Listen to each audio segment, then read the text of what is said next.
Welcome back. Humans and pets alike are trying to adjust to a new stay-at-home normal amidst the COVID-19 pandemic. So with increased time spent indoors with our furry family members, people are wondering how they can keep their pets well cared for and entertained. So joining us this morning is a professional dog trainer and National Dog Training Operations Manager at Petco, Darris Cooper, with some advice. Darris, thanks for joining us this morning. Good morning. Glad to be here. So first off, what's the number one thing that pet parents can do to keep themselves and their pets safe during this time of uncertainty with social distancing and the shelter-in-place order here in California?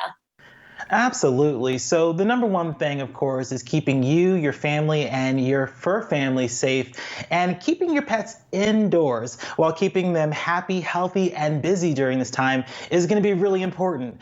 And so that means physical exercise and mental stimulation happening inside or in a safe, secured backyard will be really helpful to keep them happy and, again, healthy at this time. And like you said, keeping our pets mentally stimulated through these times is tough because things like dog parks and hiking trails are closed and probably not a place that you want to be with a bunch of people anyways. So what are some ways that you can remain indoors and away from these group settings while also allowing your dog to exert some energy and get some mental stimulation? When you think about exercising a dog's body, but you also want to think about exercising their mind, and training can be a great way to actually do that. Whether you have a dog, a cat, a small animal, training is a phenomenal way for you to do that inside the house, all while reinforcing behaviors that you want to see. And another way for your kids to get involved is actually getting them involved in the training process, teaching fun tricks, and of course, making it fun and safe for everyone. A couple of things that you can do also proactively is, of course, many of us are not necessarily traveling as much as we usually would. So if you have a house full of dog toys, I recommend collecting all of the toys or your cat's toys and putting them all in a box. And then reintroducing those toys one at a time throughout the week. So what this actually does, it stretches out your current toy resources, and it's almost like a brand new toy for your pets all over again.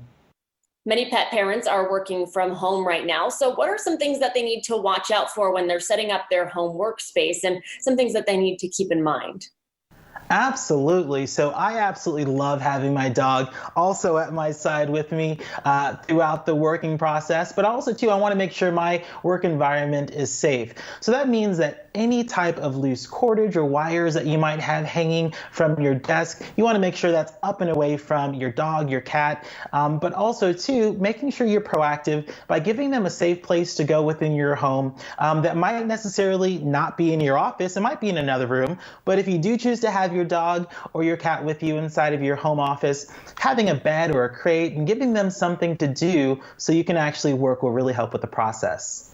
A lot of people right now have a little bit more free time than they're used to, and animal lovers, when they find more time on their hands, they want to go help out as much as they can. So what are some ways that they can give back during this time, whether it's shelters or anything that they can do for those pets? That is a phenomenal question. As you know, shelters and animal welfare organizations from around this country, they are not immune to COVID-19, and certainly they are feeling the impacts. Now, pet parents who are looking to make an impact, there are many things that you can actually do.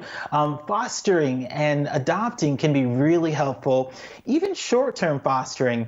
Now, it actually has been proven that dogs from shelters who spend even a week inside of a household with a family actually has a better chance of getting adopted later on down the line. So fostering and adopting can be really helpful, and we have some amazing resources with our animal rescue partners at the petcofoundation.org.